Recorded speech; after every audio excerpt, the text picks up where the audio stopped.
Hello and welcome to the RZNGMEN show, and I'm your host, Greg Carlisle. Man, I love these shows. Lord, I thank you for just the opportunity to do them, to have them, to speak life, to declare the truths that you would have me to share, to try to reach those that I would otherwise find unreachable. For the opportunity to even have my sons be able to listen to these and hear from their father. This modern era that we live in, there's so many different ways that you can leave a legacy. So many different ways that you can leave a mark. And we find that we leave marks on our kids and we leave marks on each other in a variety of ways. And I'm sure when I said leave a mark on somewhere, somebody immediately thought, oh man, that's negative, and someone left a scar. And yeah, that's exactly what I was talking about initially, because that's far so often what we do. So the topic of today's RZNGMEN show is words mean everything. We're going to spend the time really dealing in Proverbs 18. So oftentimes we used and spout the scripture, oh, life and death is in the power of the tongue. That is true. It's so true. The Message translation says, words kill, words give life. They're either poison or fruit. You choose. And so often I don't even think that I pay attention so oftentimes how I choose that fruit. Because if you imagine even talking to your kids, talking to your spouse, talking to your friends, there's so often we just think we get to say anything we want. Say the first thing that comes to mind. How often do we even spend a moment and be slow to speak? I mean, the Bible talks about being slow to speak. But so often we just say it because I don't know whether we think we're entitled to say it or we have a right to say it. Entitlement and right, same thing, but it's really not about the language. If you think you're entitled to saying it, that means that you, out of some vain obligation, that person has to listen to you. Versus if I think I have the right to say it, that means that my constitutional right has been deemed to me that no matter who it is or how I should say it, they should be able to take it however I dish it out and whenever I dish it out. Truth is, neither of which are true. We also need to be thinking about how we leave marks positively on people. Because our words are the things that are remembered most. When we really sit back and we think about our lives, the things that we really remember the most are the things that people said. What a person said to us, how they said it to us, when they said it to, where I was at that time when they said that to us. I can't believe they said that about me. And it's usually the negative things that come first. Case in point, when my wife passed away not too long ago, I've had more of the negative memories that we've had have come to the surface first. And I used to wonder, it's like, man, is there something wrong with me? Was there never any good and happy times in my marriage? Because I seem to remember all of the bad first. Had to pray about it, talk to some friends, and that I value their opinion. And like, what is going on? Why can I not remember the good? Well, it took me to the heart of who man was at the fall. So when we ate the fruit of the tree of the good and evil, okay, those are really a fruit. Well, you know what, doggone it. If you're going to be so ritualistic and religious about it, there was a choice that man made to do something that God told him not to do. God clearly said, don't do X. Man wasn't even bright enough to ask why. So he did it. Violated God's law. And the key here, there's really people get down to, because people always say, oh, if it wasn't for that woman, brought him that fruit to eat, would have been all good. That doggone woman. Well, let's really get down to it. Man's fall didn't begin when the woman prepared the meal. And I would have to imagine those who cook. I love to cook. As you're preparing your meal, you're going to taste your food. You're going to see if it's seasoned just right. You're going to see if it's the right temperature. You're going to see if it's even prepared well, or see if it's done. See what else needs to be done to it. So And it doesn't say that she did that, but we're going to, in the case of his analogy, we're going to say that she tasted it. So man didn't fall when she tasted the meal that she was preparing from the food that she was not supposed to have eaten. The fall came when the man ate. I'm not saying that, I'm not trying to get any haters or not saying anything out about the role of men and women. That's not what I'm saying. The word said fall came after the man ate. But they both were told they weren't supposed to eat it. So both the woman and the man. So the man's helpmate, his right arm, his road dog, knew exactly what they were supposed to do and not do. So when your road dog come up to you and say, hey, eat this. I'm sure dude knew it wasn't what he was supposed to have eaten. But his road dog told him. And so often we as men don't say no. We don't lead our families well. Old adage that I used to live by when I was coming along, getting ready to get married and have married. Guys used to tell me, oh man, happy wife, happy life. Take care of it, brother, but make her happy. It's all going to be good. But you realize how false and fake that is, how much of a lie that is, a false identity that is. To realize that you give away who you are to make someone else happy, especially when it violates God's law. It's horrible. It's not the way it should be. We should not be living our lives in that manner. So let's talk about what we're talking about. How does that apply to what we're talking about? Because words mean everything. When we're speaking to people, to our kids specifically. So guys, when talking to your kids, how we say something has more to do with how they react and how they respond than what we say. Think about it. When we were young and our father and mother said something to us, brother, sister, friend said something to us in a way that just hurt, was just nasty, just downright ridiculous. I'm sure we still can remember where we were, how old we were, what we were wearing, where I was standing, what they were wearing, what they were standing, what they were doing, and it just hurt. Why do we need to mark and scar our kids, our relationship, our spouses like that? If it's already been done to us. We don't have the right or the entitlement to do that just because we're the parent. We don't. So again, I should have started off the show right. Hi, I'm Craig Carlisle, and you're listening to the RZNGMEN show. We're dealing with the topic of our words mean everything. And we are going to deal with Proverbs 18. Specifically, we're going to deal a lot with 18:21. In fact, let's read some of it. Going back to 20. Words satisfy the mind as much as fruit does the stomach. And I'm reading from the Message translation. Going on to 21. Words kill, words give life. They're either poison or fruit. You choose. Okay, let's read it again from the New Living Translations. Wise words satisfy like a good meal. The right words bring satisfaction. The tongue can bring death or life. Those who love to talk will reap the consequences.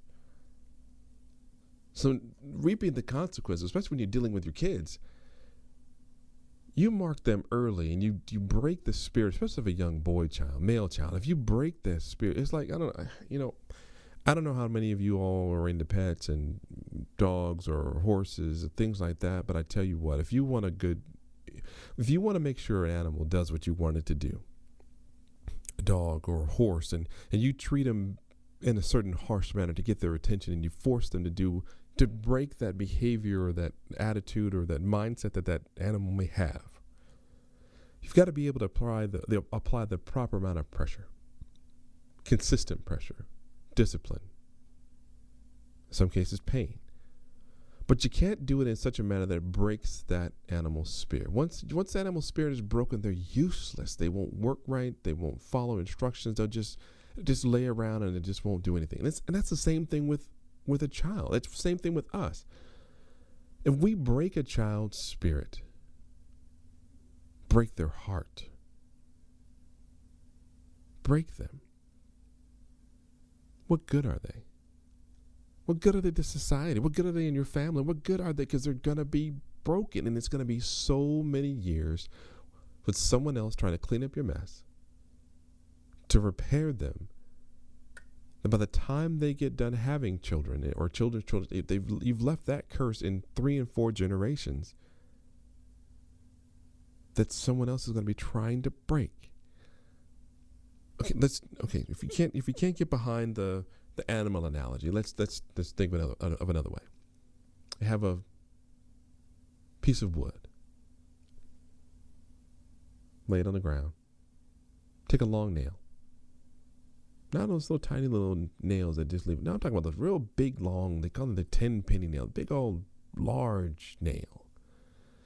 Get yourself a big monster hammer. Some hammer that you can barely hold really good. And you hold that nail there, and then you raise that hammer up as high as you can, and you drive it down on top of that head of that nail and into that wood. Those are the words of somebody nasty saying something to you. I hate you. You're stupid. You're not very smart. You're ridiculous. That doesn't make sense. Any other nasty thing that someone's ever said to you, you're ugly. You're stupid. You're not as beautiful as your brother or your sister. You're not good enough. Every time someone said something nasty and ugly to you, your place wasn't clean enough. Your car is not clean enough.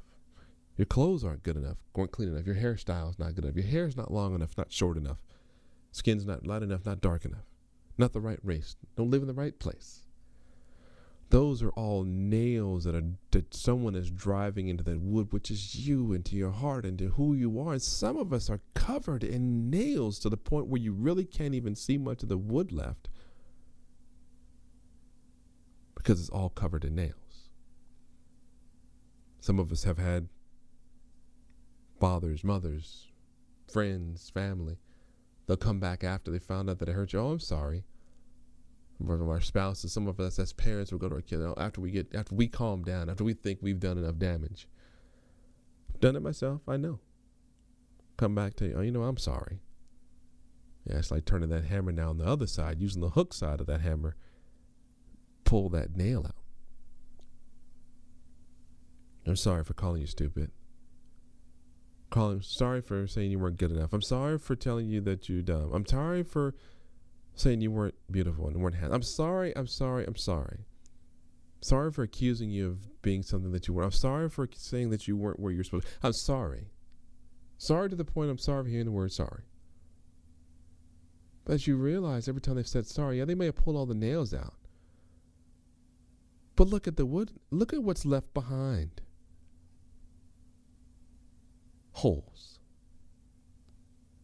Damage has been done. Holes and pain there. Rough places where the wood's not even present anymore. It's been splintered and torn, ripped away by the words that we say. Sometimes, I guess what even makes it even worse is that sometimes we just are so callous and cavalier, and we just think that we're entitled and have the right to say to someone that we don't even really think that what we said was so bad.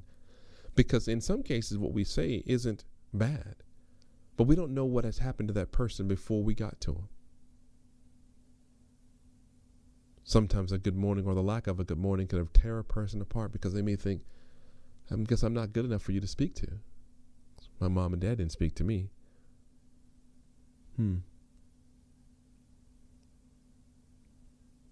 That person spoke to that person before they spoke to me.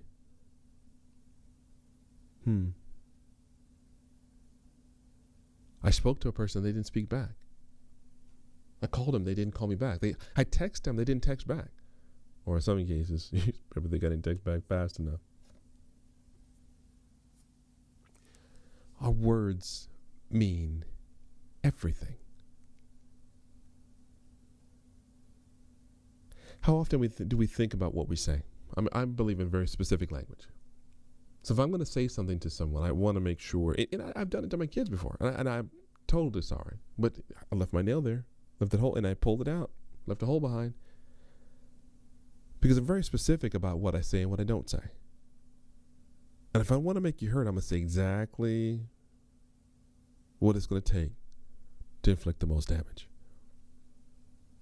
But at the same time, I have to do this the opposite, if not more so. I got to say the very specific words to build you up, to make you edified, to make you feel confident, to restore and recover the damage left behind, that hole there. But there's nothing I can do, nothing we can do to repair that hole that we've left behind. Only God can. Yeah, we need to spend a lot of time asking for forgiveness for the words that we say. Some of us are just brutalized, torn up by words. I get it, yeah. As a kid, we used to be told, yep, sticks and stones may break my bones, but words would never hurt me. It's not true. That's such a lie. That's why bullying right now is one of the key reasons that lead to so much suicide in our young communities. Teens and preteens killing themselves because of what the words that someone are even printing and putting out on social media. The kids believe it, and they put it into who they make it a part of their false identity, and they internalize that must be who I am because all these kids read it. I can't go on in life because it's on all these different social media outlets, and the whole world saw that they said that wasn't true. Spent a lot of time, and I'm thankful that my 13-year-old still feels like he can talk to his dad about something, anything. Whether it's a video game, I really don't care to talk about the video games, but you know what? He's talking. I'd rather hear him talk about a video game than hear the silence. Silence in a house as a parent, you know there's something wrong. There's always something going on when your house gets quiet.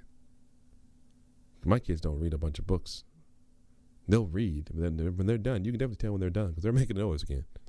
There's some noise going on, yelling, screaming, video game, TV, something.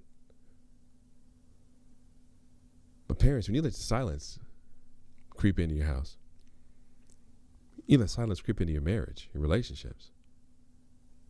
Ooh. For whatever reason, that's tough. He even talks about that in Romans. Let's go back. Romans speaks about that when it happens, and you have here it is, Romans 19. When you get silence in your relationships, friendships, family, whatever, it's tough, right? Because usually somebody's pissed off, somebody's offended, someone's hurt. I know, been there, am there. I get it. Romans 18 verse 19. Sorry, Proverbs 18 verse 19 says, "An offended friend is harder to win back than a fortified city. Arguments separate friends like a gate locked with bars." I mean, think about that. An offended friend, this is back to 19, is harder to win back than a fortified city. Think about that. That means it's easier for me to go take and bomb a city and take a city back than it is to win a friend. Arguments separate friends like a gate locked with bars. And it's the truth. Parents, you break your kids and they stop talking to you. You stop listening to your spouse, to your friends, to your family. You stop. You put that barred gate up around you, where chances are you're the one that's got the key. And in some cases, both of you got the bars up, and both of you got keys on your other side. So sometimes, and in a lot of some of those cases, nobody's getting in, and ain't nobody getting out, because both sides are locked in. And both sides are locked out. Words, life, death, and the power of the tongue. What are we saying? What are we speaking to each other? What are we speaking to ourselves? If our kids can remember things that we've said to them more so than any gift ever given, why are we giving so many gifts that have nothing to do with our words? There was a time shortly after my wife died, when my kids used to come and hug me and want to give me a kiss and just want to be in my presence, and my skin used to hurt. I used to be like, oh, every time they touched me, it just felt like needles. And I'm sure, and trust me, they'll listen to these broadcasts and they'll look at it and they'll go, Dad, what the heck? But I've told them that before. We've been in my presence and I've told this story before. And for those who don't remember, okay, we're going to hear about it. We're going to talk about it. But it wasn't because of my child had done anything wrong. And I'll add this to it. One of my children just asked me, I think Ryan just asked me a couple nights ago, Dad, when you look at us, do you ever see us as like the baby us? And I believe I gave him the answer is no, I don't see you that way as a baby. Because I was literal when he asked me. Because I believe that's what he asked me was a literal question. Do I see them as a baby? And I'm thinking of diapers crawling. Because I changed those diapers. I was a present, active parent and father. I wasn't one of those that sat around being derelict like some of you dads out there that need to get that situation resolved and be active in your kid's family. And, you know, I've raised kids that weren't mine before. You know what I'm saying? Because they were mine because the Lord gave them to me. They were grafted into my family. And I love my sons, all of them. Some of you derelict dads out there weren't there for anything. Yeah, so I have to go back and re-answer Ryan's question. Yeah, son. When I see you so often, I see the child that I held. In the case of my oldest son, I see the little 5-year-old boy that opened the door that night when I came by to ask his mother to marry me. That young man's 22 years old right now, graduated from the Ohio State University with a degree in education, summa cum laude. Yeah. But I still see that young man. I still see that young boy that I saw in the wheelchair when he called me and said, Dad, I broke my arm at school. Can you come and get me? I was like, what? What do you mean you broke your arm? I'm on my way. I still see that 15 or 16-year-old boy called his dad, broke his arm. Hanging off a basketball rim, wanted to dunk like Shannon Brown. He got the dunk, slipped off the rim and from 10 feet in the air and lost his balance, came down on his forearm. Actually came on his wrist, actually broke his forearm. I see the kids whose umbilical cords I cut.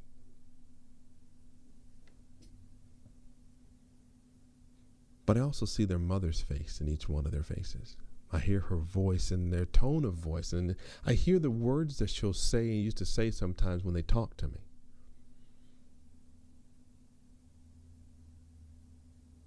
Yeah, words mean everything.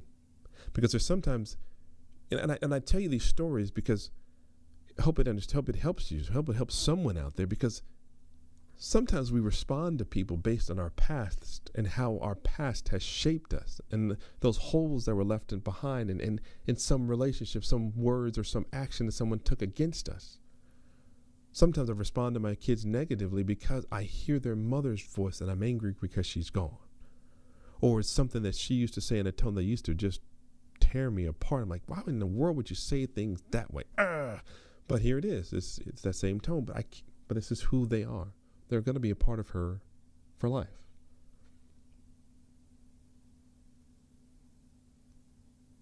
Words mean everything.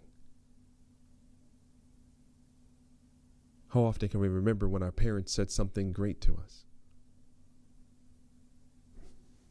I try as best I can to congratulate my kids and tell them how great they are and how handsome they are, how they can do anything in the world that they put their mind to, they believe, and have them recite the scripture that life and death is in the power of the tongue, and have them recite the scripture that I can do all things through Christ that gives me strength. So they can encourage themselves, because I'm not going to always be that encourager. Yeah, and it's one of the things, this is the way I am, is one of my true identities. I get it, yes, but there's moments when I choose the false identity and choose not to be an encourager because I'm angry. Because I'm being in the flesh. I'm being human. Doesn't give me a pass, but I did wrong. I screwed up. Put another nail in their board. But I promise you, for all of us who have nail holes, and even some nails left in us from words that were never apologized for, because we're never going to get all of the apologies that we really need or want. So for every one of us that has one of those nails left behind, from someone that we've loved that just said something to us and never apologized. Just reach and grab that nail, and just, as much as it may hurt to even grab and hold and twitch and pull, you've got to pull it out. Look at the blood-stained tip, and toss that nail on the floor, give it back to God. And every hole that's left behind from some word that someone said to you and give you that apology and left that scar and that wound behind, you just have to tell the Lord to forgive them. So for the words unspoken and for the words spoken, we have to thank the Lord for each one of those opportunities. And bless those people that have done those and said those things to us. And for the words that we've said to someone about someone, whether it be to their face or behind their back, that's so damaging to them, have to ask for forgiveness. And as the Lord forgives, as you forgive that person for saying those things about you, the Lord will then come and cover you with his blood and fill in every one of those holes by the words that their words left behind. He'll fill it with his love and with his spirit, and remind you that everything that hurts you that someone else has said is so not from God. And I pray that the Lord fill you right now with his spirit, so you already know you can feel his presence over you right now, just filling in every single one of those holes to give you the joy back that you may have lacked, and to cover all that pain that may have been associated with those words that meant everything to you at that moment. But I also pray that the Lord's words about who you are in the original design is now meaning everything to you.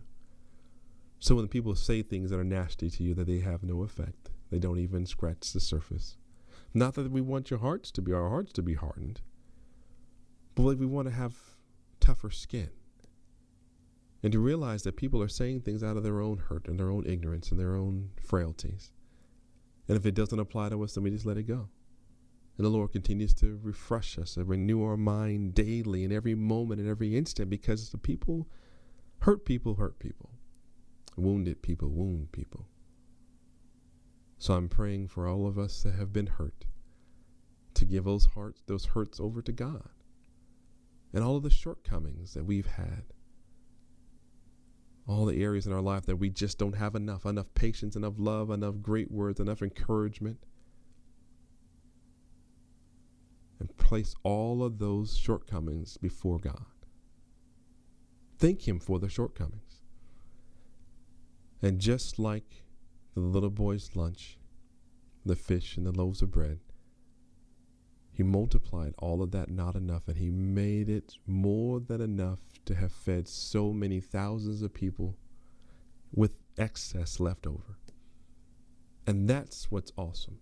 The Lord can take all of our frailties, all of our hurts, all of our pains, all of our shortcomings, and multiply them and make them something good. So what the enemy meant for evil, meant for our harm, meant to tear us down, the Lord can take it and make it for our good. And you've been listening to the RZNGMEN show, and I'm your host, Craig Carlisle. Man, do I love these shows. I hope you like them too. I hope they're helping someone. And you know what? And the truth is, I know they're helping someone because they're helping me. Join me next time on the RZNGMEN show.